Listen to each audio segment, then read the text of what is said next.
গীতাত ভগৱানে নিজেই অৰ্জুনক কৈ আছে, তুমি সেই পৰমেশ্বৰৰ শৰণত যোৱা, তাৰ বাবে সেই সন্তৰ ওচৰলৈ যোৱা যিজন তত্ত্বদৰ্শী। একেদৰে হজৰত মুহাম্মদৰ আল্লাহে তেওঁক কৈছে যে আন কোনোবা পূৰ্ণ পৰমাত্মা আছে, তেওঁক পাবলৈ সেই তত্ত্বদৰ্শী সন্তজনক বিচাৰি লোৱা। সেইজন প্ৰভু কোন? এই কথা জানিবলৈ অনুগ্ৰহ কৰি অৱশ্যেই শুনক জগতগুৰু তত্ত্বদৰ্শী সন্ত ৰামপাল গুৰু মহাৰাজৰ অমৃত বচন, সকলো পবিত্ৰ ধৰ্মৰ পবিত্ৰ শাস্ত্ৰৰ আধাৰত। গীতাৰ অধ্যায় নম্বৰ 15 শ্লোক নম্বৰ 18 গীতাৰ জ্ঞানদাতাই কৈছে যে যিমানবোৰ প্ৰাণী মোৰ অন্তৰ্গত 21 ব্ৰহ্মাণ্ডত, সিহঁততকৈ মই শ্ৰেষ্ঠ, সিহঁততকৈ শক্তিশালী, সিহঁততকৈ বলৱান। সেইবাবেই মই লোক 21 ব্ৰহ্মাণ্ডতো এখন লোক আছে। যেনে ধৰক এখন ৰাজ্য, ষ্টেট, আৰু সমগ্ৰ ভাৰতত প্ৰায় 30-32খন ৰাজ্য আছে। এই সকলোবোৰ মিলাই এখন দেশ হয়। গতিকে ই কি কৈছে, মোৰ 21 ব্ৰহ্মাণ্ডত যিমানবোৰ প্ৰাণী আছে এইবোৰ মোৰ লোক। আৰু বেদক জনাসকলে ব্ৰহ্ম আৰু বেদ আৰু ওম নামৰ জপক ফাইনেল বুলি মানিছে। গতিকে ই কৈছে যে এয়া এক দন্ত কথা, লোকবেদ হয়। যেনেদৰে আমি লোকবেদৰ আধাৰত ব্ৰহ্মা বিষ্ণু মহেশ্বৰক অবিনাশী বুলি মানিছিলো, এওঁলোকৰ কোনো মাক দেউতাক নাছিল। এয়া আছিল দন্ত কথা, লোকবেদ যি সত্য নহয়, যথাৰ্থ জ্ঞানৰ বিপৰীত। গতিকে ইয়াত কি কৈছে, লোকবেদৰ আধাৰত, দন্ত কথাৰ আধাৰত মই পুৰুষোত্তম ৰূপে প্ৰসিদ্ধ। কিয়নো যিমানবোৰ প্ৰাণী মোৰ অন্তৰ্গত, ইহঁততকৈ শ্ৰেষ্ঠ, মই শক্তিশালী, বলৱান। সেইবাবে মই পুৰুষোত্তম ৰূপে প্ৰসিদ্ধ। কিন্তু ই 15 নম্বৰ অধ্যায়ৰ 17 নম্বৰ শ্লোকত স্পষ্ট কৰিয়েই দিছে যে উত্তম পুৰুষ তুমি অন্য। সেই দুয়োজনতকৈ, ক্ষৰ পুৰুষ আৰু অক্ষৰ পুৰুষতকৈ কোনো অন্য সেই শ্ৰেষ্ঠ পৰমাত্মা। আৰু 8ম অধ্যায়ৰ 3য় শ্লোকতো স্পষ্ট কৰি দিছে যে তেওঁ পৰম অক্ষৰ ব্ৰহ্ম। আৰু 18 নম্বৰ অধ্যায়ৰ 62 নম্বৰ শ্লোকত গীতাৰ জ্ঞানদাতাই স্বয়ং কৈছেই যে অৰ্জুন, তুমি সেই পৰমেশ্বৰ শৰণলৈ যোৱা যাৰ কৃপাত তুমি পৰম শান্তি আৰু সনাতন পৰম ধাম প্ৰাপ্ত কৰিবা। আৰু গীতাৰ অধ্যায় নম্বৰ 2 শ্লোক নম্বৰ 12, গীতাৰ অধ্যায় নম্বৰ 4 শ্লোক নম্বৰ 5 আৰু 9, গীতাৰ অধ্যায় নম্বৰ 10 শ্লোক নম্বৰ 2 ই স্বয়ং স্বীকাৰ কৰিছে যে অৰ্জুন, তোমাৰ আৰু মোৰ বহুত জন্ম হৈ গৈছে। গীতাৰ জ্ঞানদাতাই, তুমি নাজানা, মই জানো। আৰু মোৰ উৎপত্তি এই দেৱতাসকলে নাজানে, এই ঋষিসকলেও নাজানে, কাৰণ ইহঁত মোৰ পৰাই উৎপন্ন। গতিকে 21 ব্ৰহ্মাণ্ডত যিবোৰ প্ৰজা আছে, ইহঁত ব্ৰহ্মৰ পৰাই উৎপন্ন হৈছে। আৰু দুৰ্গা আৰু ইয়াৰ সহযোগত আগলৈ নৰ নাৰী কৰি নিজে নিজেই পৰিয়াল হৈ গৈ থাকিল। গতিকে ইয়াত যি প্ৰসংগ চলি আছে যে ই কিমান প্ৰভু, কিমান স্বামী, সেয়া পৰিভাষা কৰি আছো আপোনাক প্ৰভুৰ, স্বামীৰ। গতিকে 21 ব্ৰহ্মাণ্ডৰ স্বামী এয়া ব্ৰহ্ম। ইয়াত জন্ম আৰু মৃত্যু সদায় হৈ থাকিব। ই অভিশাপ পাইছে 1 লাখ মানৱ হৰিধাৰী প্ৰাণীক সদায় আহাৰ কৰাৰ, যাৰ বাবে ই ব্যৱস্থা কৰি থৈছে যে জন্ম আৰু মৃত্যু সদায় থাকিব ইয়াৰ লোকত। ইয়াৰ পৰা ওলাই যাব সেই পৰম পিতা পৰমাত্মাই দিয়া মাৰ্গ অনুসৰি সাধনা কৰি মৰ্যাদাত থাকি আমি ইয়াৰ পৰা ওলাই যাম। তাৰপিছত এনেকুৱা স্থানলৈ গুচি যাম য'ত জন্ম মৃত্যু নহয়। ইয়াৰ পৰাতো যাবই লাগিব। আপোনালোকে লাগিলে যিমানেই নিজক বিৱস্চিত বুলি নামানক, যিমানেই সুখ বুলি নাভাবক, পুত্ৰ পুত্ৰীক অথবা ঘৰ গাড়ীত, এয়া আপোনাৰ নহয়। এয়া আপোনালোকে কেতিয়া বুজি পাব? এয়া আপোনালোকৰ ভক্তি আৰু আস্থাৰ ওপৰতহে নিৰ্ভৰ কৰিব। এই স্থান আপোনাৰ নহয়। আজি মনত ৰাখি থওক। অথবা যিদিনাখনেই আপোনাৰ যোৱাৰ সময় আহিব, তেতিয়াই মনত পেলাওক। তেতিয়া কিন্তু একো লাভ নহ'ব। যেতিয়া আপুনি যোৱাৰ সময়ত মনত পেলাব যে ঠিক কথাই কৈছিলে, নিজৰ দেখোন একোৱেই নাই, সেই সময়ত একো লাভ নহ'ব। এয়া আগতেই মনত ৰাখি থব লাগিব। আৰু এইটোৱেই সত্যতা। সত্যতা স্বীকাৰ কৰিলে হানি নহয়, লাভহে হয়। গতিকে এতিয়া আমি এই বিকল্পৰ কথা গম পালো। আগতেতো গমেই পোৱা নাছিলো। সকলোৱে মৰি আছে, আমিও মৰিম, যি হ'ব দেখা যাব। কোনো বিকল্প নাছিল, কিন্তু এতিয়া বিকল্প আছে যে ইয়াৰ পৰা যোৱাৰ পিছত এই সাধনা কৰি আপুনি যেতিয়াই প্ৰাণ ত্যাগ নকৰে কিয়, চিধা তালৈ যাব মালিকৰ ওচৰলৈ। আৰু তালৈ গ'লে সুখী হ'ব। ইয়াত লাগিলে 100 বছৰেই জীয়াই থাকক, তথাপিও সুখ নাপায়। লাখ লাখ বছৰ আপোনালোকে আয়ুস প্ৰাপ্ত কৰিলেও জীয়াই থকাৰ ইচ্ছা তথাপিও সমাপ্ত নহয়। আজি লাগিলে কাৰোবাৰ 2খন ভৰিয়ে কটা যাওক, চকু নাই, কাৰোবাৰ হাত কটা গৈছে। কোনো বেমাৰত যিমানেই পীড়িত নহওক, কোনেও মৃত্যু নিবিচাৰে, কোনেও বৃদ্ধাৱস্থা নিবিচাৰে, কিন্তু দুয়োটাই কম্পালচৰি। যিকোনো হ'ব পাৰি ইয়াত। কোনেও মৃত্যু নিবিচাৰে না বৃদ্ধাৱস্থা বিচাৰে, কিন্তু এই সকলোবোৰ সকলোৰে হ'বই। গতিকে এনেকুৱা অৱস্থাটো আপোনালোকে ইমান নিশ্চিন্ত হৈ বহি আছে। গতিকে 2 প্ৰকাৰৰ স্থিতি থাকে।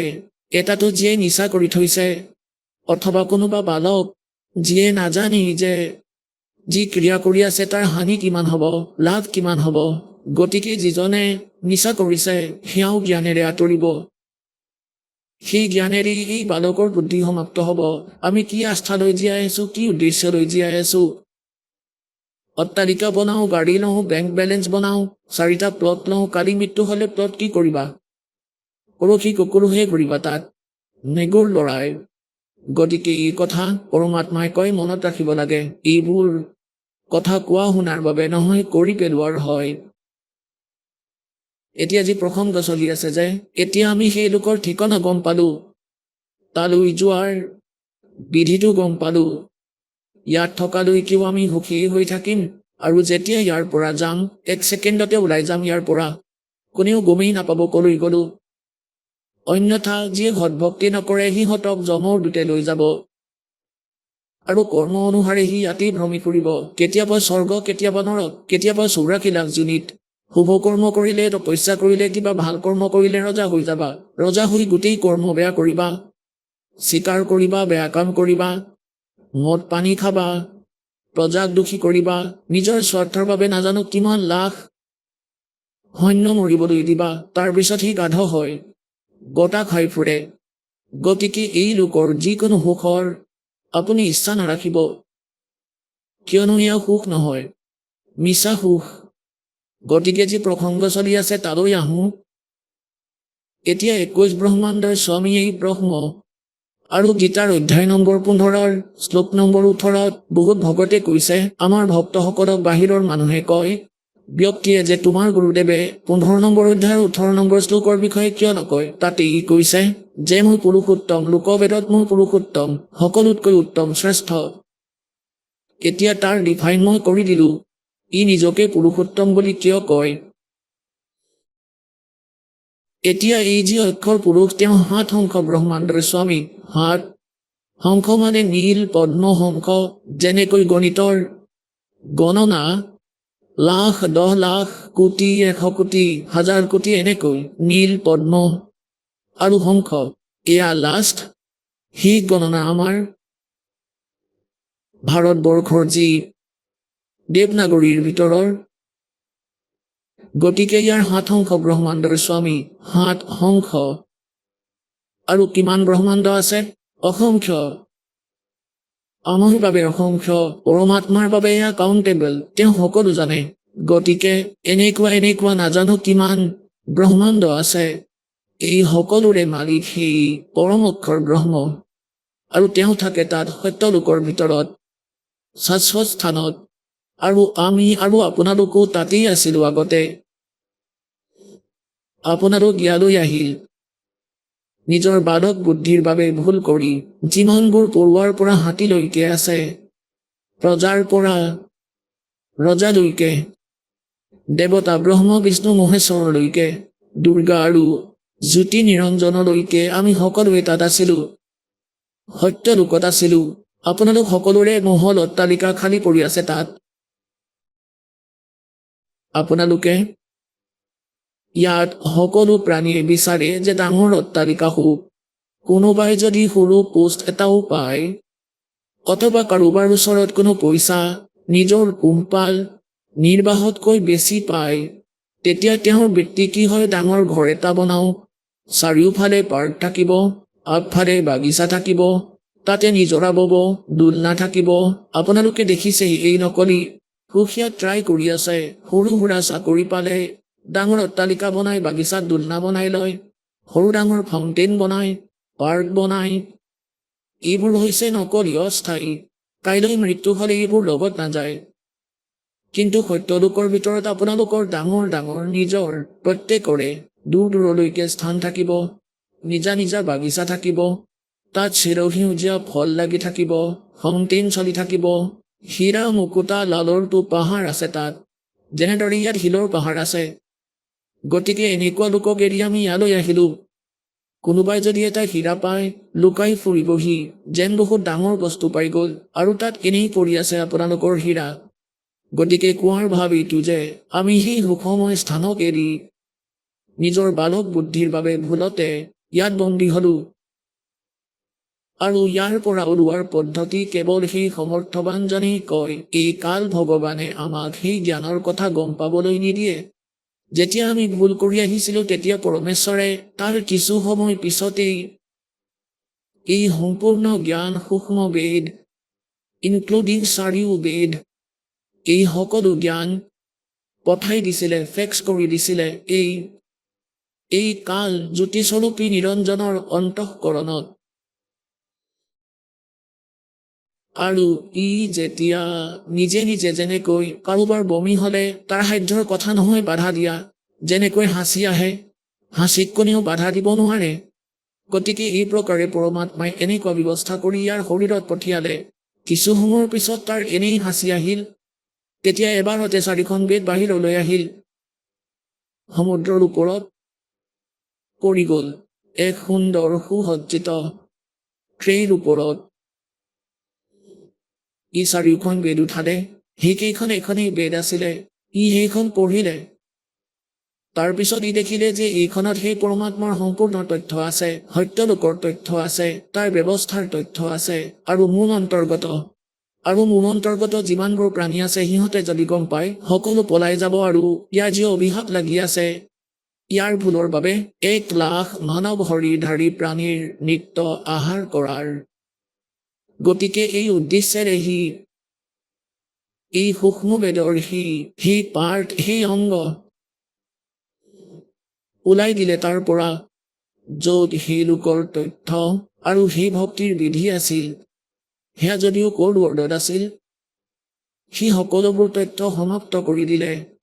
আৰু সেই বেদখন নিশ্চয় থৈ দিলে, কিয়নো ইয়াৰে তাৰ ঋষিমুনিসকলেও বিচাৰিছিলে এনেই খুচৰিবলৈ। সেয়া থৈ দিলে য'ত কোনো মুক্তিমাৰ্গ নাই। জ্ঞান নিশ্চয়কৈ আছে এই 4খন বেদতে, কিন্তু মন্ত্ৰ নিজৰ স্তৰৰ থৈ দিলে, মন্ত্ৰ থৈ দিলে, বাকী শেষ কৰি দিলে। গতিকে যি কাৰণে এই কমপ্লিট স্পিৰিচুৱেল নলেজক, অৰ্থাৎ সকলো আধ্যাত্মিক জ্ঞানক, আৰু কমপ্লিট মেথড অফ ৱৰ্শ্বিপক, ৱে অফ ৱৰ্শ্বিপক, কমপ্লিট কোৰ্ছক, পূৰ্ণ এই ভক্তি মুক্তি মাৰ্গক, মুক্তিবিধিক আৰু সম্পূৰ্ণ কৰ্মৰ তথ্য দিবলৈ সকলোকে কোৱাৰ বাবে সি পৰমেশ্বৰ স্বয়ং আহে, সেই ক্ষতিক পূৰ কৰিবলৈ। আৰু আমি যি এই সৎসংগ শুনি আছো, এয়া সেই উপলক্ষেই যে সেই পৰমাত্মা আজিৰ পৰা প্ৰায় 600 বছৰ আগতে চন 1398 সেই পৰমাত্মা সত্যলোকৰ পৰা, নিজ স্থানৰ পৰা সুখময় স্থানক এৰি নিজৰ আত্মবোৰৰ বাবে, আপোনালোকৰ বাবে ভ্ৰমি আছে ভগৱান, তাৰ পৰা গতি কৰি ইয়াত ভাৰতবৰ্ষৰ কাশী চহৰত, ভাৰতবৰ্ষৰ নগৰী কাশীত এটা লেহেতাৰা নামৰ পুখুৰীৰ ভিতৰত এটা কমলৰ ফুলৰ ওপৰত আহি বিৰাজমান হৈ গ'ল সৎলোকৰ পৰা আহি। তাৰপিছত তাৰ পৰা নিৰুণিমা নামৰ যি সন্তান আছিলে, পতি পত্নী উঠাই লৈ গ'ল। পৰমাত্মাৰ প্ৰতিপালনৰ লীলা তেওঁলোকৰ মাধ্যমেৰেই হ'ল। আৰু তেওঁ শিপিনী আছিল, কৰ্মেৰে শিপিনী আছিল। সেইকাৰণে পৰমাত্মাকো শিপিনী বোলা হয়, কাৰণ তেওঁ এই কামেই কৰিছিলে। কিয়নো পৰমাত্মা যেনেকৈ দাসে বহুতবাৰ কৈছেই যে পৰমাত্মায় আমাক তিনিটা স্থিতিত আমাৰ কেয়াৰ টেক কৰে, চোৱা চিতা কৰে। এটা স্থিতিততো পৰমাত্মা সত্য লোকত বহুত ডাঙৰ গুম্বজৰ ভিতৰত মন্দিৰৰ আৰ্হিৰ বহুত ডাঙৰ গুম্বজ আছে। তাৰ মাজত এখন সিংহাসনত বিৰাজমান হৈ আছে। সিংহাসনত তখ্তত সিংহাসনত আৰু মূৰত মুকুট আছে মালিকৰ। ওপৰত বহুত ডাঙৰ বগা ছাতি এটা আছে। তাত ৰজা যেনেদৰে বিৰাজমান হয় তেনেদৰে আছে আৰু তেওঁৰ এডাল নোমৰ গুৰিৰ শোভাৰ সৈতে কোটি চন্দ্ৰ কোটি সূৰ্য মিলাই দিয়া। ইমান পোহৰ তেওঁৰ এডাল নোমৰ গুৰিৰ বুজি লোৱা আৰু গোটেই শৰীৰৰ কিমান হ'ব আণ্ডাৰষ্টুড। এটা স্থিতিটো সেয়া আৰু ইয়াৰ প্ৰমাণ বেদতো আছে। ঋগ্বেদ মণ্ডল নম্বৰ 9 সূক্ত 1 মন্ত্ৰ 8 আৰু 9। 8ত কৈছে যে তেওঁ তিনিটা স্থিতিত শৰীৰৰ মাধ্যমেৰে পৰমাত্মাই আপোনাক চোৱা চিতা কৰে, ধাৰণ পোষণ কৰে। আৰু দ্বিতীয় স্থিতিটো হ'ল যে তেওঁ তাৰ পৰা গতি কৰি আহে, এক শিশু ৰূপ ধাৰণ কৰে, নিজৰ শৰীৰক সৰল কৰে, নিজৰ স্বৰূপক পাতল কৰি পাতল তেজ পুঞ্জৰ কৰি এক শিশু ৰূপ ধাৰণ কৰি এটা পদুমৰ ফুলৰ ওপৰত বিৰাজমান হয়। প্ৰত্যেক যুগতে এই লীলা কৰে। তাৰ পৰা নিসন্তান দম্পতীয়ে উঠাই লৈ যায় তেওঁক। লাহে লাহে সেই ব্যৱসায়তে যি ব্যৱসায় তেওঁলোকে কৰিছিলে সেই কৰ্ম কৰিয়েই পৰমাত্মাই আমাক এইটো দেখুৱাই পৰমাত্মাক পাবলৈ সত্য লোকলৈ যাবলৈ আমাৰ বহুত ধনৰ আৱশ্যকতা নাই। যদি আপোনাৰ সংস্কাৰত বেছি আছে তেনেহ'লে তাক সদ্ব্যৱহাৰ কৰক, দুৰ্ব্যৱহাৰ নকৰিব, ভুল নকৰিব, একেবাৰে ভুল নকৰিব। লাগিলে যিমান ধনী নহওক, যিমান ডাঙৰ পোষ্ট নহওক, এইটো মনত ৰাখিব লাগে যে মৃত্যু হ'ব এদিন, ইয়াৰ পৰা যাবও লাগিব। তেতিয়া সেই ব্যক্তিয়ে ভুল নকৰে। গতিকে দ্বিতীয় স্থিতি এইটো পৰমাত্মাৰ যে চাৰিও যুগত আহি এনেকুৱা লীলা কৰে। আৰু তৃতীয় স্থিতি এইটো যে তেওঁ যেতিয়াই বিচাৰে যিকোনো সময়ত এক সাধু মহাত্মাৰ ৰূপ ধাৰণ কৰি অথবা যিকোনো ৰূপ ধৰি ভাল আত্মাবোৰক লগ কৰে, তেওঁলোকক সৎ উপদেশ দিয়ে, সৎ লোকলৈ লৈ গৈ আকৌ এৰি দিয়ে, নিজৰ সৈতে পৰিচিত কৰাই। তাৰ পিছত সেই মহাপুৰুষে পৰমাত্মাক সাক্ষাৎ দেখি তাত য'ত তেওঁ থাকে তাত সকলোবোৰ ব্যৱস্থা দেখি আৰু যি বিধি তেওঁ কৈ ভক্তি কৰাৰ, কিয়নো তেওঁ জগতগুৰুও হয়। গতিকে সেই সন্তই সেই সাধনাই কৰে যি ভগৱানে কয়। তেওঁলোকে দেখি আহে, তাৰ পিছত নিজ চকুৰে দেখা বৰ্ণনা নিজৰ অমৃতবাণীৰূপী এপিডিপিত লিখি থৈ যায়। আৰু যি সাধনা তেওঁ কৰে সেয়াও বৰ্ণিত কৰে। কিন্তু আমি সেয়া বুজি নাপালো, কিয়নো আমি বেলেগ ৰঙত অজ্ঞানতাৰ সৈতে পৰিপূৰ্ণ আছিলো আৰু অন্য সাধনা কৰিয়েই আমি আমাৰ মুক্তি হ'ব বুলি ভাবিলো। যি কাৰণে আমি ভগৱান আৰু মহাপুৰুষক, পৰমাত্মা আৰু পৰমাত্মাৰ সৈতে পৰিচিত মহাপুৰুষসকলৰ অমৃতবাণীক বুজি নাপালো, না সদগ্ৰন্থবোৰ বুজি পালো। গতিকে তাৰে মাজত কাক কাক লগ পাইছিলে ভগৱানে? যিজন তৃতীয় স্থিতিত যিকোনো সময়ত কোনো সাধু সন্ত মহাত্মাৰ ৰূপ ধৰি কোনো ভাল আত্মা, দৃঢ় আত্মা, ভাল ভগত, দৃঢ় ভগতক লগ কৰি তত্ত্ব জ্ঞান, যথাৰ্থ জ্ঞানৰ সৈতে পৰিচিত কৰায়। গতিকে তাৰে মাজৰ কোন কোন যিদাসৰ নলেজত আছে? আদৰণীয় ধৰ্মদাস চাহেবদেৱ বান্ধৱগড়ৰজন, আদৰণীয় মলুকদাস চাহেবদেৱ, আদৰণীয় নানক চাহেবদেৱ, যিজন শিখ ধৰ্মৰ প্ৰৱৰ্তক, যাক পৰমাত্মাই আহি জীৱিত মহাত্মাৰ ৰূপত লগ কৰিলে এই কলি যুগত।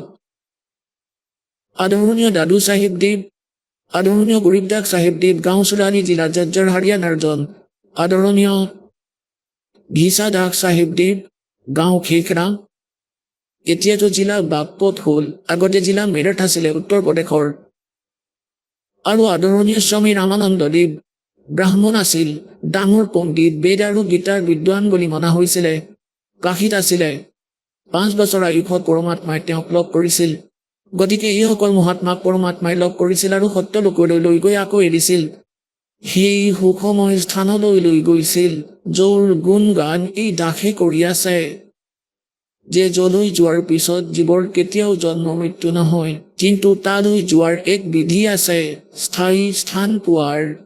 এনেইতো যিসকল মহাপুৰুষ কৈছিলে, তেওঁ কৈছিলে যে ভগৱান আমাক ইয়াতে ৰাখক। তেতিয়া পৰমাত্মাই কৈছিলে, পুত্ৰসকল এনেকৈ ৰাখিব নোৱাৰো, আপোনালোক যাওক, আপোনালোকক এনেকুৱা মন্ত্ৰ দিম, শীঘ্ৰেই ধনী হৈ যাব সৎ ভক্তি কৰি।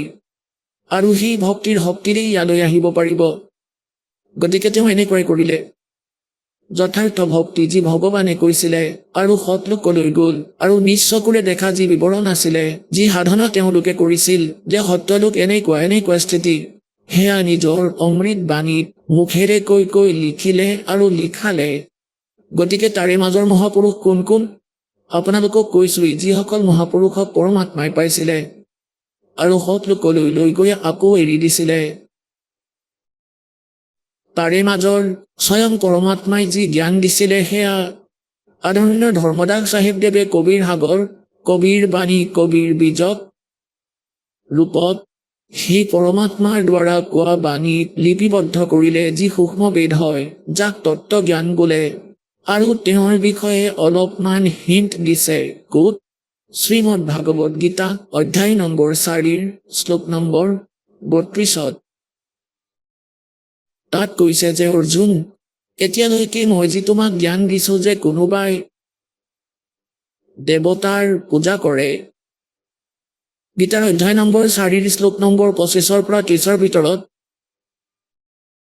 কৈছে যে কোনোবাই দেৱতাৰ পূজা কৰে, কোনোবাই স্ব-অধ্যায় কৰি সন্তুষ্ট, কোনোবাই কেৱল যোগী হৈ আছে, যোগ সাধনা কৰি যোগাসন কৰি নিজেই মুক্তি পোৱা বুলি ভাবে, কোনোবাই অপনৰ ক্ৰিয়াবোৰ কৰে, কোনোবাই শ্বাস নিশ্বাসৰ ক্ৰিয়া কৰে, যেনেকৈ শ্বাস বাহিৰলৈ উলিয়াই ধ্যান দিয়ে, মনোযোগ দিয়ে, শ্বাস ভিতৰলৈ নিয়ে তাত ধ্যান দিয়ে, কোনোবাই স্ব-অধ্যায় কৰে, কোনোবাই অহিংসাবাদী হৈ তীক্ষ্ণ ব্ৰত ৰাখে, যেনেকৈ মুখত কাপোৰ বান্ধি খালী ভৰিৰে খোজ কাঢ়ে।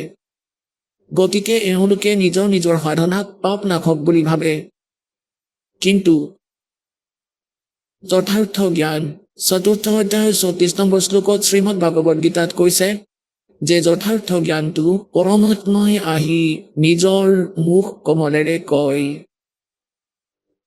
হিয়া কমপ্লিট স্পিৰিচুৱেল নলেজ।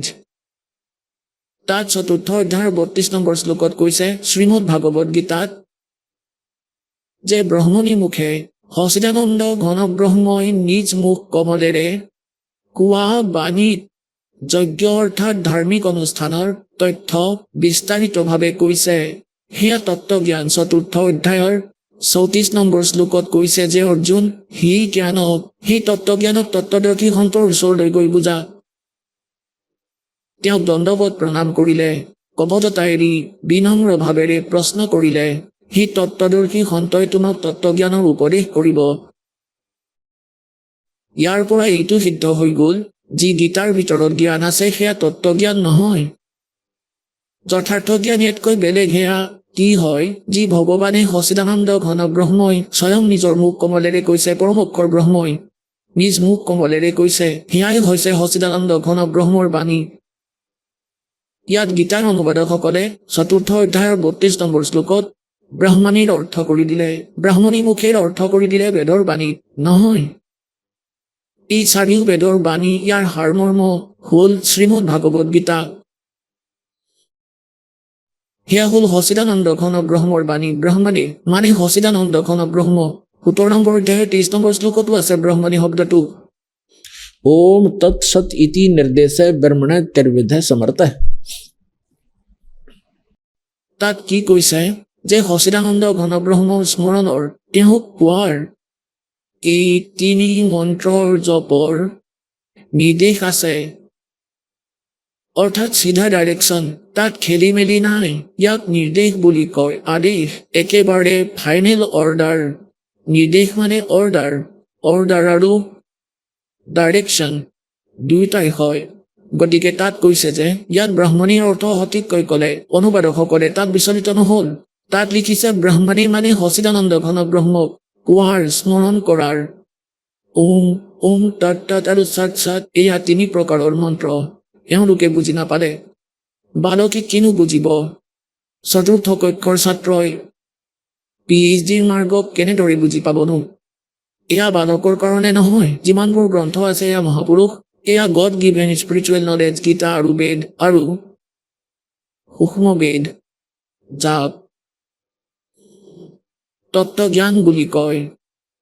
ইয়াত যেনেকৈ গীতাৰ অধ্যায় নম্বৰ 15 শ্লোক নম্বৰ 16 আৰু 17 তিনিজন পুৰুষ আছে, ক্ষৰ পুৰুষ, অক্ষৰ পুৰুষ আৰু পৰম অক্ষৰ পুৰুষ। গতিকে ক্ষৰ পুৰুষৰ হ'ল এই ওম মন্ত্ৰ ব্ৰহ্মৰ। গীতাৰ অধ্যায় নম্বৰ 17 শ্লোক 23 কৈছে, ओम तत्सत इति निर्देश ब्रह्मण तिर्वेद समर्थ ब्राह्मणा ते वेदा च यगा विहिता पुरा। আৰু যি তাত হয় সেয়া অক্ষৰ পুৰুষৰ, আৰু সৎ হ'ল পৰম অক্ষৰ পুৰুষৰ। তাত আৰু সৎ এয়া গুপ্ত সাংকেতিক, পৰমাত্মাই আহি এয়া ডিছক্ল'জ কৰিব পাৰে, আনে ক'ব নোৱাৰে। এয়াই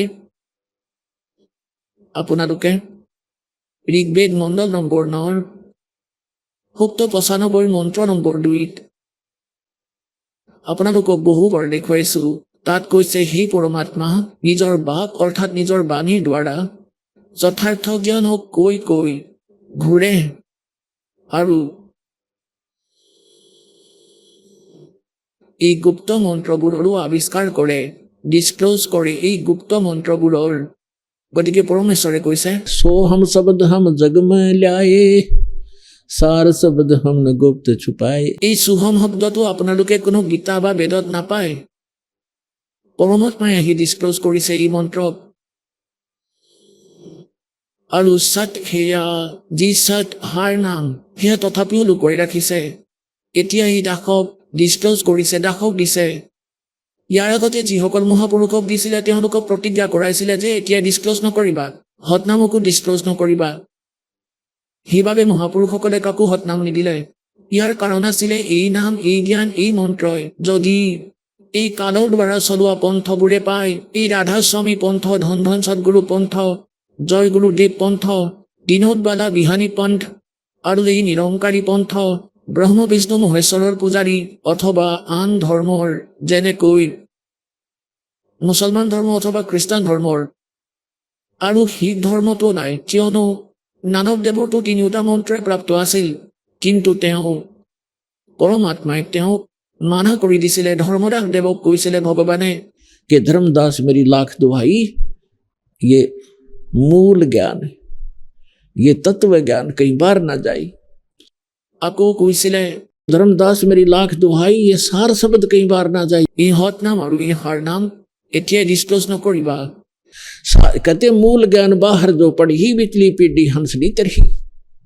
এইটোৱে সেই মধ্য প্ৰজন্মক য'ত সকলোকে পাৰ কৰিব পৰমাত্মাই।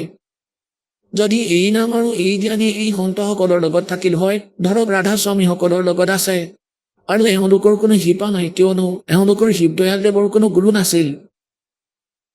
থাৰ্মেল প্লাণ্টৰ পৰা পাৱাৰ হাউচৰ কোনো কানেকশ্যন নাছিলে, যি পাৱাৰ হাউচৰ পৰা আগলৈ সকলোৱে কানেকশ্যন লৈ থৈছে।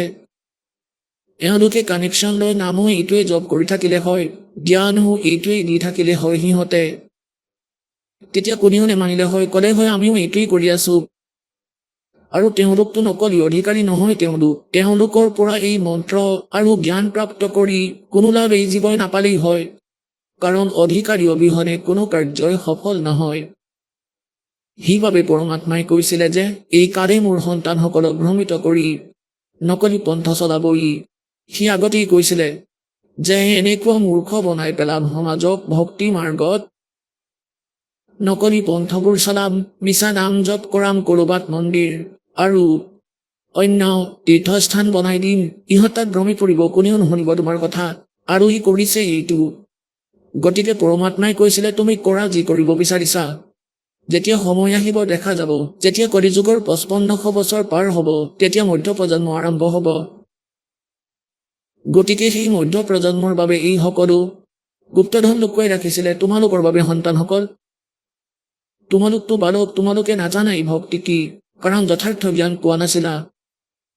তোমালোকৰ বাবে থিয় হৈছে মালিক ইয়ালৈ আহি, সেই সত্য লোকক এৰি 120 বছৰ এই লেতেৰা লোকত থাকি মানুহৰ অপমান সহিলে, শিপিনী বুলি ক'লে, নিজ বুলি ক'লে, তাঁতী বুলি ক'লে।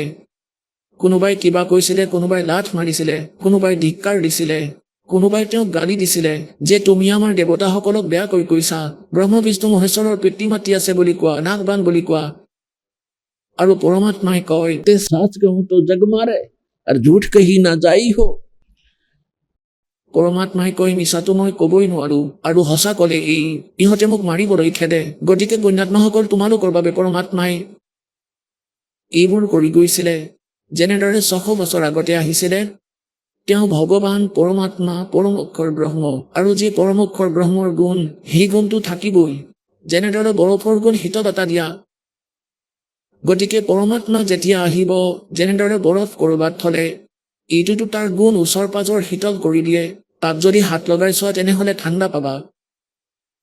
এই প্ৰকাৰে সেই পৰমাত্মা 600 বছৰ আগতে আহি থাকি গুচি গল, আৰু তেওঁ যি লীলা কৰে সেয়াটো তেওঁ কৰেই, সেয়াটো কৰিবই। যি তেওঁৰ স্বভাৱ সেয়াটো কৰিবই। গতিকে সেয়া কৰি গুচি গল। আৰু আজি আমাৰ সদগ্ৰন্থবোৰত এয়া প্ৰমাণ পালো যে এনেকুৱা লীলা কৰে ভগৱানে, এনেকুৱা লীলা কৰে, বেদত কৈছে। গতিকে তেওঁ পৰমাত্মা। সেই লীলা কৰিলে কোনে? এতিয়া আমি গম পালো সেই পৰমাত্মা যিয়ে 600 বছৰ আগতে এজন শিপিনী নামেৰে প্ৰসিদ্ধ কবি বুলিও কলে, তেওঁ লীলা কৰিছিলে যি বেদত বৰ্ণিত আছে। তেন্তে হু ইজ গড? কবিৰ ইজ গড। সেই কবিৰ চাহিবেই পৰমাত্মা।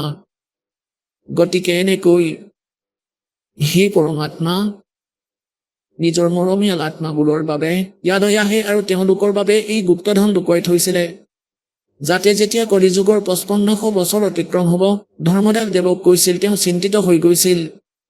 কাৰণ ধৰ্মদাস দেৱক পৰমাত্মাই কৈ দিছিলে যে এতিয়া এই মূল মন্ত্ৰ আৰু এই মূল জ্ঞান নিজৰ বংশধৰসকলকো নকবা, নিজৰ সন্তানকো নকবা, নহলে কথা বহুত বেয়াৰ ফালে যাব। কিন্তু তুমি জপ কৰি থাকা। এই কথাত ধৰ্মদাস দেৱ, তেওঁৰ বয়স বহুত হৈছিলে, 100 বছৰ ওচৰে চাপিছিলে। সেই সময়ত চিন্তিত হৈ গল। বৃদ্ধাৱস্থাত এনেও উইক হৈ যায় সকলো অংগ, বুজন শক্তিও, শৰীৰো।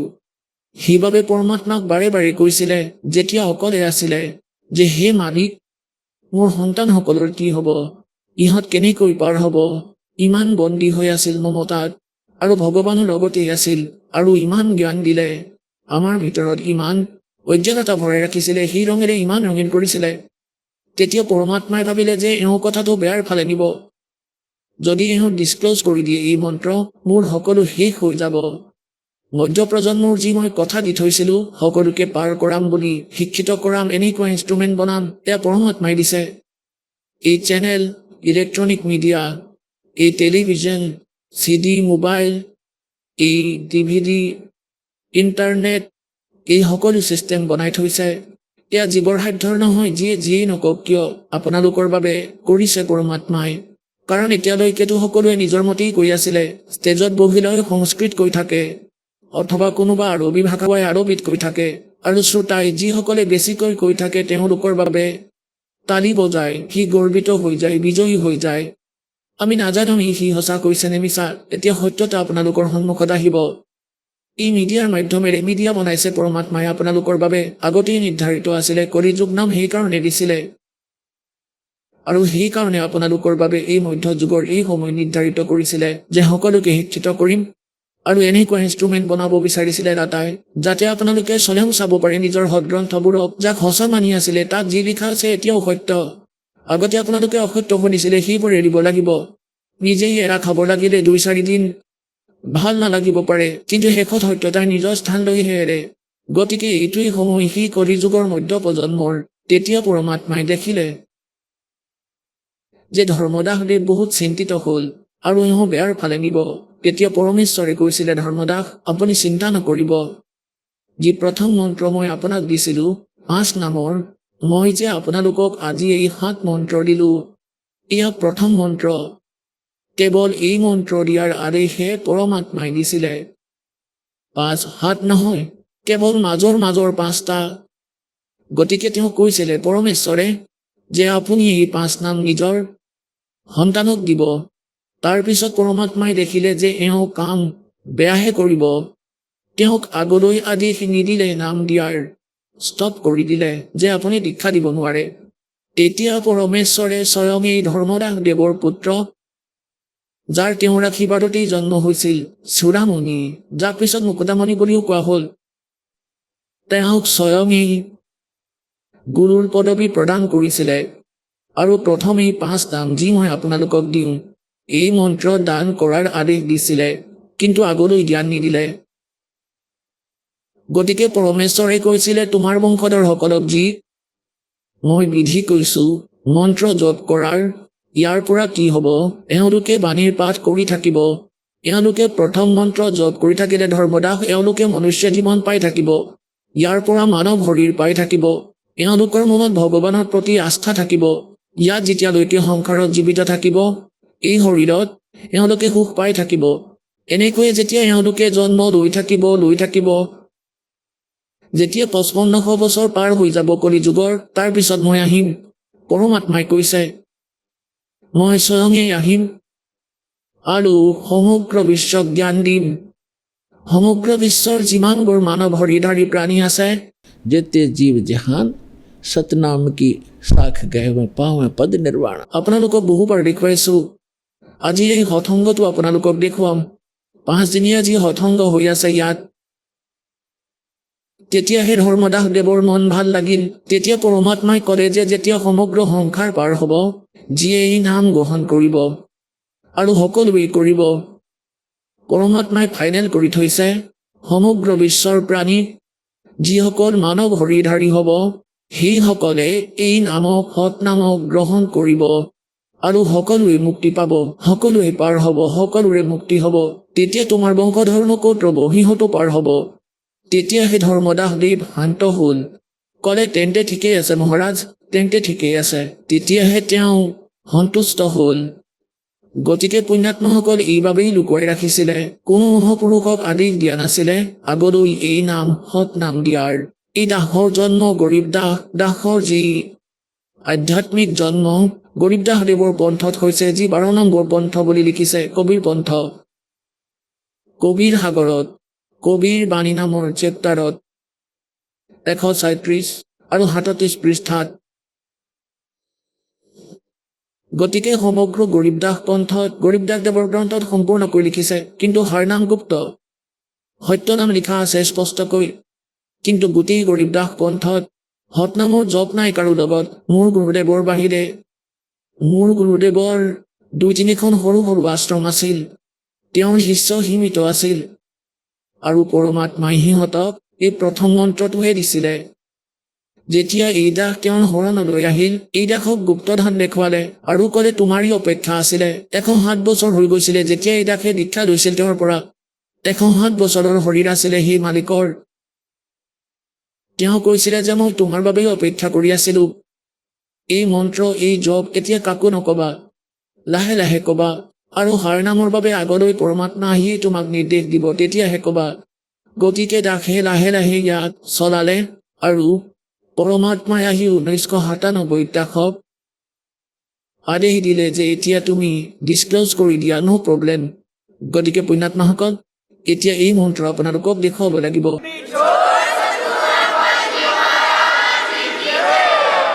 গতিকে কি প্ৰকাৰে পৰমাত্মাই কয় ते सोचल छिद्र में करूं अपने जन के काज আপোনালোকৰ বাবে এই সত্য জ্ঞান আৰু সত্য ভক্তি নাজানো কিমান কুশলতাৰে পৰমাত্মাই এই সময়লৈকে সুৰক্ষিত কৰি ৰাখিলে আৰু সৌভাগ্য আপোনাৰ ধন্য আপোনাৰ পিতৃ মাতৃ যাৰ পৰা জন্ম ললা আপোনালোকে মানৱ শৰীৰ আৰু সৎলোকাশ্ৰম বৰবালা প্ৰাপ্ত কৰিছে আপোনালোকে সৎনাম আৰু সত্য জ্ঞান পাইছে পাবলৈ গৈ আছে আপোনালোক ধন্য 4 মাহতে ল'ব পাৰিব আপুনি 4 বাৰ উপস্থিত হৈ চাওক পুণ্যাত্মাসকল আপোনালোকে অলপ গাফিলতি কৰে কাৰণ আপোনালোকৰ স্বভাৱ বহুত বেয়া হৈছে বহুত যুগৰ পৰা আপোনালোকে চতুৰতা দেখাব বিচাৰে সেইটো অপ্ৰয়োজনীয় ইয়াত সমৰ্পিত ভাৱে চলিব বহু ভাই ভনীসকলে চিন্তিত হয় যে 4 বাৰ 4 মাহত কেনেকৈ আহিম সেইবাবে এবছৰ কৰি দিলো এবছৰত 4 বাৰ আহক দূৰৰ দেশৰ সকল আৰু নিজৰ মন্ত্ৰ সৎনাম প্ৰাপ্ত কৰক আৰু 4 যুগৰ পিছত সৎনাম পাইছা আগতে গটা খাই ফুৰিছিলো আমি জন্ম মৃত্যুত আবদ্ধ হৈ আছিলো আৰু যিসকলৰ ইচ্ছা আছে তেওঁলোকে 4 মাহৰ প্ৰত্যেক মাহতে আহি নিজৰ এটেন্ডেন্স দি কাৰণ আপোনালোকৰ শ্ৰদ্ধাটোহে চোৱা হ'ব আপোনালোকৰ আস্থা কিমান আছে ভগৱানৰ ওপৰত যে ইমান প্ৰবল ইচ্ছা জাগিল 4 মাহত 4 বাৰ আহি যদি সৎনাম প্ৰাপ্ত কৰা তেন্তে বহুত ভাল, আন্তৰিকতা আছে, ঠিক আছে। দূৰত থাকে তেন্তে 3 মাহৰ 4 মাহৰ মূৰত আহিব পাৰে, কোনো কথা নাই। আৰু যাৰ ইমানখিনিও আগ্ৰহ নাই, ভগৱানৰ বাবেতো বহু ৰজাই ৰাজ্যই ত্যাগ কৰি দিছে। জংঘলত শুকান ৰুটি খাই ভগৱানক পাব বিচাৰিছিলে, তথাপিও নাপালে। আৰু ইয়ালৈ যদি আপুনি 4 মাহতো আহিব নোৱাৰে তেন্তে কিহৰ ভগত? বিদ্যাৰ্থীয়ে বিদ্যা প্ৰাপ্ত কৰি উপাৰ্জন কৰিবলৈ 14, 15, 16 বছৰ পঢ়িবলৈ যায় স্কুললৈ আৰু ডেইলি অহা যোৱা কৰে। সদায় সকলো কাম কৰে নিজৰ স্কুলৰ। আৰু তেতিয়াহে গৈ 2খন ৰুটি পোৱাৰ সাধন প্ৰাপ্ত হয় কষ্টৰে, কোনো ছাৰ্ভিচ বা বিজনেছৰ পৰা। আৰু ইয়াত পৰমাত্মাক পোৱাৰ মাৰ্গত আমি অৱহেলা কৰোঁ যে এবছৰত কেনেকৈ যাম আমি 4 বাৰ। এইটো কি কথা? এই কাম সিহঁতেই কৰিব যিয়ে ইয়াৰ পৰা পৰিচিত হ'ব। যেনে ধৰক কৃষক। ইয়াত হাৰিয়ানাত দাসৰ কৃষক পৰিয়ালত জন্ম হ'ল, এই হাৰিয়ানাত। গতিকে আমি দেখিছিলোঁ আমাৰ দেউতাই আৰু অন্য আমাৰ গাঁৱৰ কৃষক ডিচেম্বৰ জানুৱাৰী মাহত ৰাতি নদীৰ পৰা এটা সময়ত পানী ল'ব লাগে। সেই টাইম ফিক্স 1 ঘণ্টা অথবা 1.5 ঘণ্টা। আৰু সেই ফিক্স টাইমৰ ভিতৰতেই সেই পানী বোৱাই নিব লাগিছিলে খেতিলৈ, সিঁচিব লাগিছিলে। যদি কোনোবা কিবা কাৰণত নাযায় তেন্তে তেওঁ পানী নাপায়, আনে লৈ যায় নিজৰ বাবে। আৰু সেই কৃষকৰ খেতি শুকান হৈ থাকিব নিসিঁচাৰ বাবে, তেওঁৰ শস্য নষ্ট হ'ব। গতিকে কৃষক নিজৰ এই প্ৰচেছৰ সৈতে সম্পূৰ্ণৰূপে পৰিচিত। আৰু তেওঁ গম পায় যদি আজি ৰাতি, কেতিয়াবাতো ৰাতি 12 বজাত, 1 বজাত, 2 বজাত, কাৰোবাৰতো 10-11 বজাত নম্বৰ আহে। গতিকে ৰাতিয়ে বহুবাৰ মই দেখিছোঁ এই ডিচেম্বৰ আৰু জানুৱাৰীৰ মাহত, মানে একেবাৰে ঠাণ্ডাৰ দিনত, আৰু আনফালে টুপ টুপকৈ বৰষুণ দিয়ে, অলপ অলপ টোপাল পৰি থাকে বৰষুণৰ। মই দেখিছোঁ আমাৰ দেউতা আৰু গাঁৱৰ অন্য মানুহে মূৰত চাদৰ এখন লয় যাতে গাৰ কাপোৰ নিতিতে, আৰু গুচি যায় তালৈ। তাৰ পানী বহুত ঠাণ্ডা। আৰু গৈ সেই বৈ অহা পানীৰ নলাত নিজৰ জোতা খুলি নিজৰ ধুতিখন ভালদৰে বান্ধি সেই পানীৰ মাজলৈ গুচি যায়। আমিতো ঘৰৰ ভিতৰত কম্বল উৰি থাকোঁ, গোটেই খিৰিকী বন্ধ কৰি লওঁ আৰু হিটাৰো চলোৱাৰ চেষ্টা কৰোঁ। কিন্তু সেই সময়ত কৃষকবোৰ খেতি লৈ যায় আৰু যি চাদৰ নিয়ে সেয়াও থৈ দিয়ে, কাৰণ তেওঁলোকৰ কামত সেইখনে বাধা দিয়ে, কষ্ট কৰিব লাগে। কিন্তু তেওঁলোক তাত থাকে কাৰণ তেওঁলোকে জানে যদি নাযায় তেন্তে খেতি নষ্ট হ'ব, তেওঁৰ সন্তান ভোকত থাকিব, তেওঁ ভোকত থাকিব, দুখীয়া হৈ যাব। গতিকে নাভাবে লাগিলে নিমুনিয়াই হওক বা সাপে খুটক, লাগিলে কাঁইটে বিন্ধক, কিন্তু সেই কাম কৰিহে এৰে আৰু সফল হয়, সুখী হয়, তেওঁলোকৰ সন্তানো সুখী হয়। গতিকে এনেদৰে আপোনালোকে যদি পৰিচিত হয় এই মাৰ্গত, তেতিয়াহে এই কাম কৰিব পাৰিব। অৱহেলা কৰিলে পৰমাত্মাক নোপোৱা। গতিকে এই প্ৰকাৰে যিয়ে পৰিচিত হৈ যাব যে যদি এই কাম এই মনুষ্য জীৱনত নকৰোঁ, আগলৈ এনেকুৱা দুখী হ'ব। পৰমাত্মাই কয় ते नर से तू पशुआ की जय गद्दा बैल बनाई, ये 56 भोग कहा मन बोरे की तो कुरडी चरने जाए।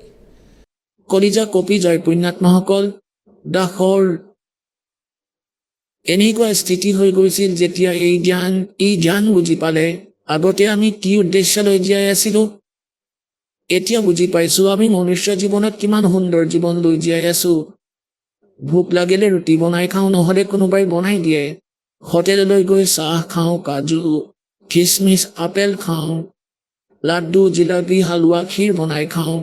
আৰু ভক্তি নকৰিলে, সৎ ভক্তি নকৰিলে, সেই সৎপুৰুষ পৰমাত্মাৰ ভক্তি নকৰিলে, কোৱা হয় তেতিয়া আপুনি কেৱল কৰ্মফলহে ভুগিব।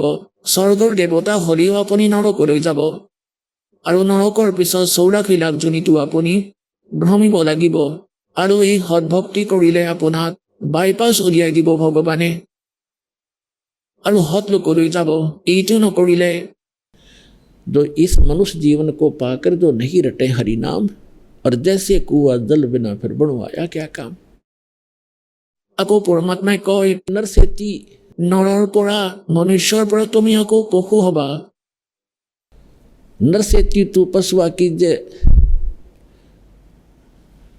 गद्दा बैल बनाई और ये 56 भोग कहाँ मनबो रे, कहीं कुर्डी चरने जाई। होय होय আজি মানৱ শৰীৰ পাইছে আপুনি আৰু কিমান সুন্দৰ জীৱন জীয়াই আছে।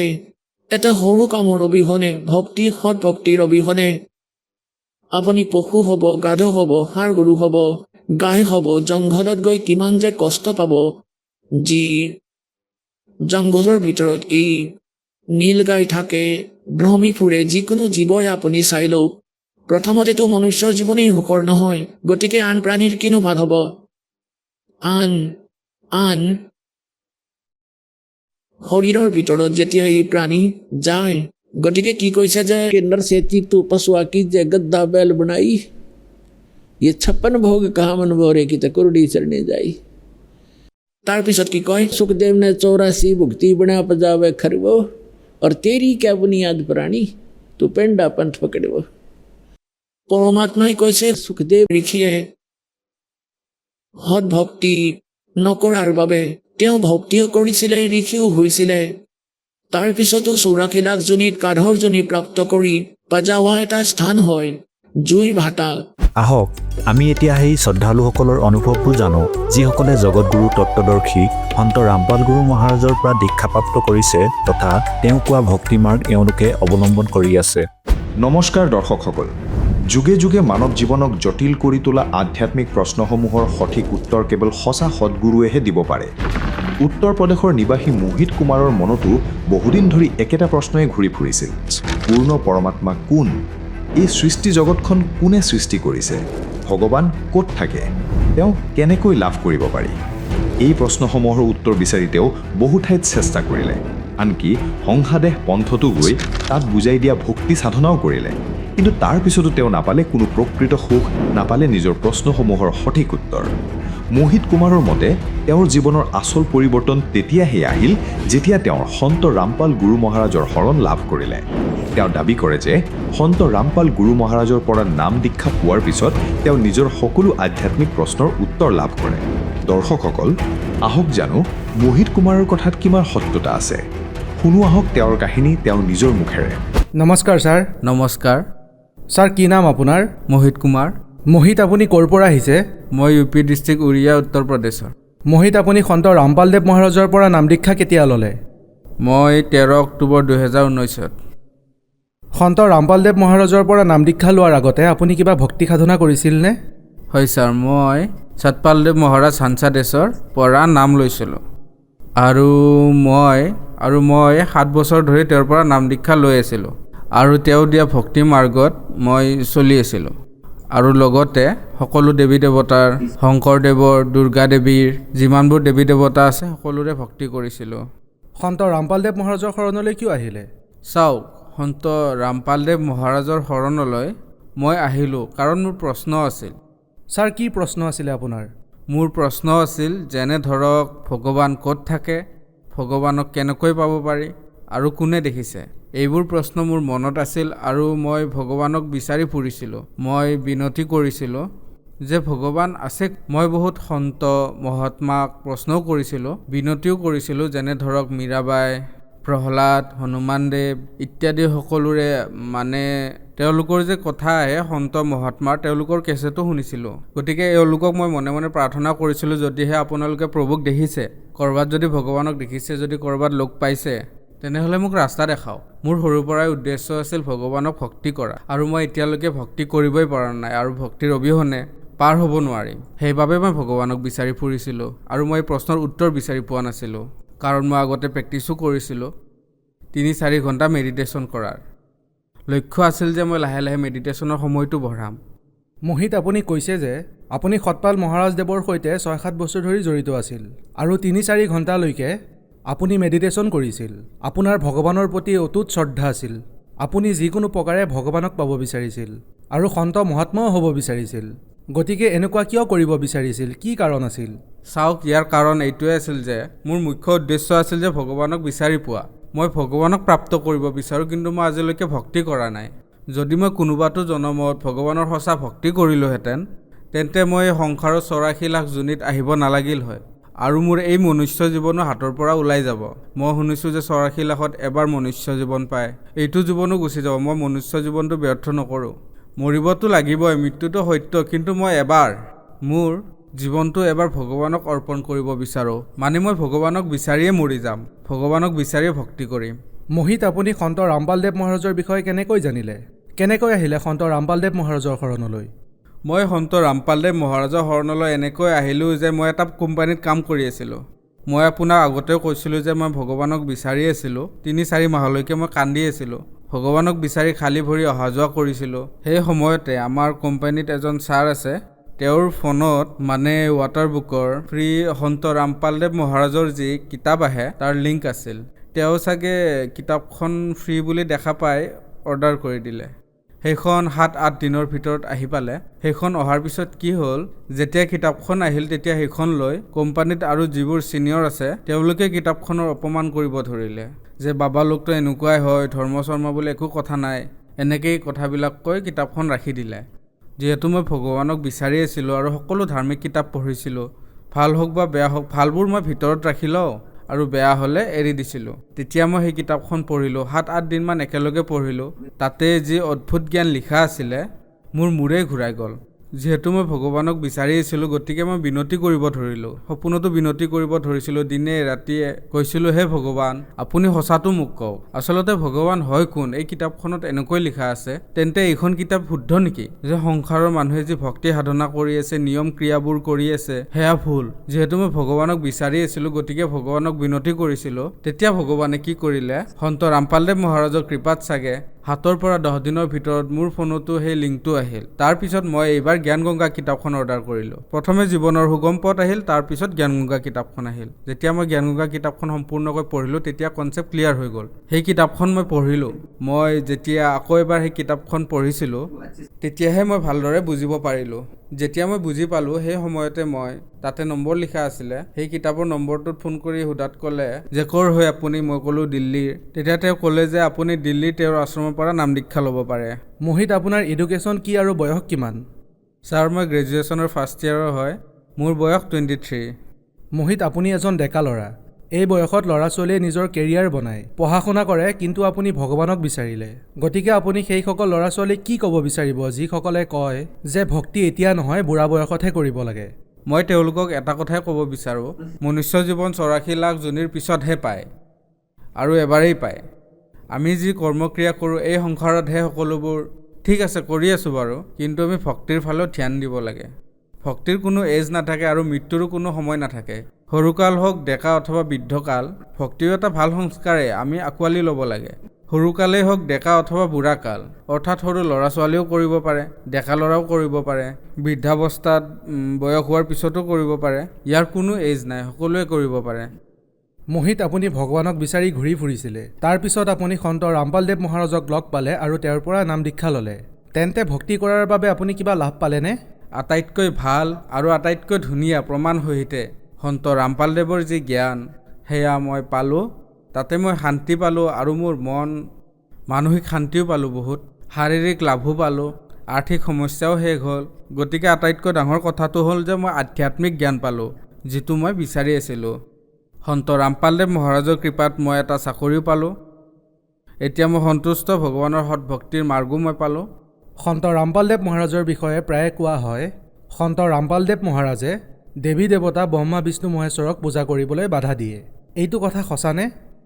চাওক, সন্ত ৰামপালদেৱ মহাৰাজে ভক্তি কৰিবলৈ মানা নকৰে, আনকি তেওঁ সকলোকে সঠিক ভক্তিৰ কথাহে কয়। তেওঁৰ মূল মন্ত্ৰটো কি, মানে কেনেকৈ ভক্তি কৰিব লাগে, কেনেকৈ সাধনা কৰিব লাগে। কাৰণ আমি ইমান দেৱী দেৱতাক পূজা কৰোঁ, কেতিয়াবা মন্দিৰলৈ গুচি যাওঁ, ধূপ জ্বলাই দিওঁ, প্ৰসাদ দিওঁ, এনেকুৱা ধৰণৰ ভক্তি কৰিব নালাগে। ভক্তিটো নিজৰ আস্থাৰে মনৰ পৰা কৰিব লাগে। মনটো একো বেকাৰ কামত নলগাই এই ভগৱানৰ ওপৰত আস্থা ৰাখিব লাগে। তেওঁ যিমানবোৰ দেৱী দেৱতা আছে, ব্ৰহ্মা বিষ্ণু মহেশ্বৰ, সকলোৰে ভক্তিৰ কথা কয়, কিন্তু এটা মূল মন্ত্ৰৰে ভক্তিৰ কথা কয়। তেওঁলোকৰ এটা মেইন সাধনা থাকে। মোহিত, সন্ত ৰামপালদেৱ মহাৰাজে কোনটো ধৰ্মক মানে? হয়, চাওক, সন্ত ৰামপালদেৱে কি ধৰ্মক মানে? এই প্ৰশ্নৰ উত্তৰ হ'ল তেওঁৰ মানৱ ধৰ্মক মানে সন্ত ৰামপালদেৱ মহাৰাজে তেওঁ কৈছেও, বেদেও এইটোৱে কৈছে যে জীৱ আমাৰ জাতি হয়, আমাৰ ধৰ্ম মানৱতা, হিন্দু মুছলিম শিখ ইছাই আন ধৰ্মৰ নহয় কোনো। মোহিত ধৰক কোনোবাই শিখ ধৰ্মৰ হয়, মুছলিম ধৰ্মৰ হয় অথবা ইছাই ধৰ্মৰ হয় নাইবা হিন্দু ধৰ্মৰ হয়, যদি তেওঁলোকে সন্ত ৰামপালদেৱ মহাৰাজৰ পৰা নাম দীক্ষা ল'ব বিচাৰে তেন্তে কি তেওঁলোকে নিজৰ ধৰ্মৰ ভক্তি এৰিব লাগিব? অথবা সন্ত ৰামপালদেৱ মহাৰাজে কোনটো ধৰ্মৰ ভক্তিৰ কথা কয়?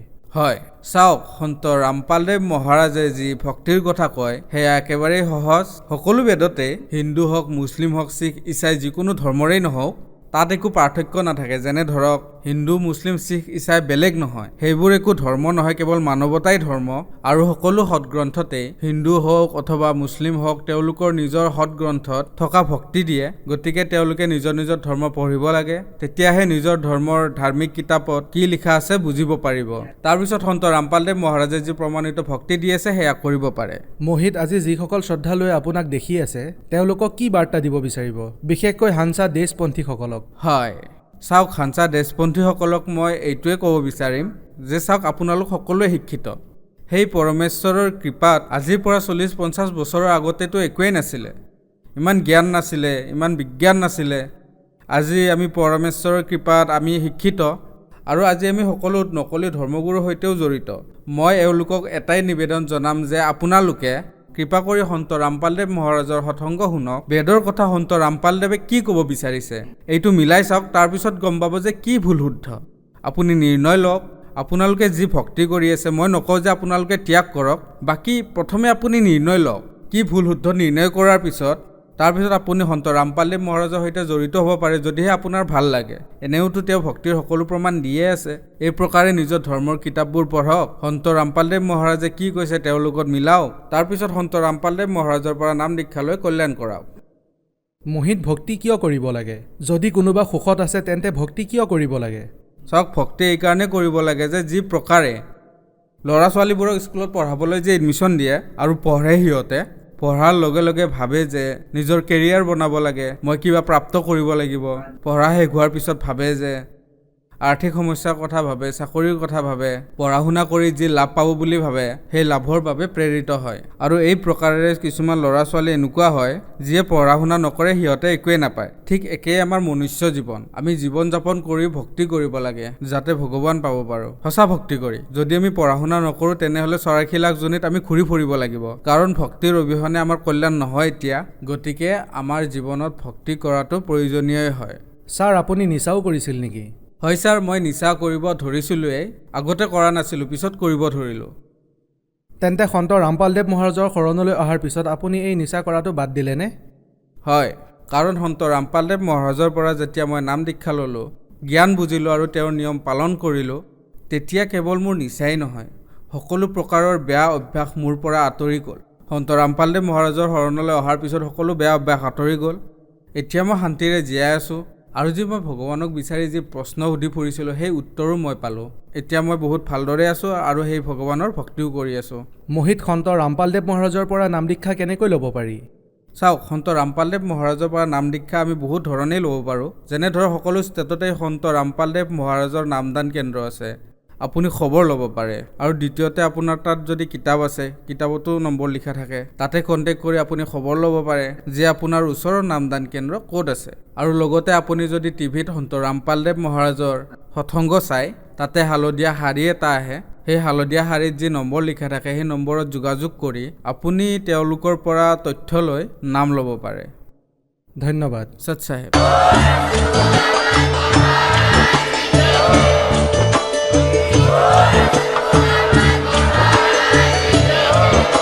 আপুনি শুনি আছিলে জগতগুৰু তত্ত্বদৰ্শী সন্ত ৰামপাল গুৰু মহাৰাজৰ মংগল প্ৰবচন। অধিক জানিবৰ বাবে ভিজিট কৰক www.jagatgururampalji.org। সন্ত ৰামপাল গুৰু মহাৰাজৰ শুভ আশীৰ্বাদত সমগ্ৰ বিশ্বতে 500তকৈ অধিক নাম দীক্ষা কেন্দ্ৰ আছে, য'ত সন্ত ৰামপাল গুৰু মহাৰাজৰ দ্বাৰা বিনামূলীয়াকৈ নাম দীক্ষা দি থকা হৈছে। আপোনাৰ ওচৰৰ নাম দীক্ষা কেন্দ্ৰৰ ঠিকনা জানিবলৈ সম্পৰ্ক কৰক 7082208528।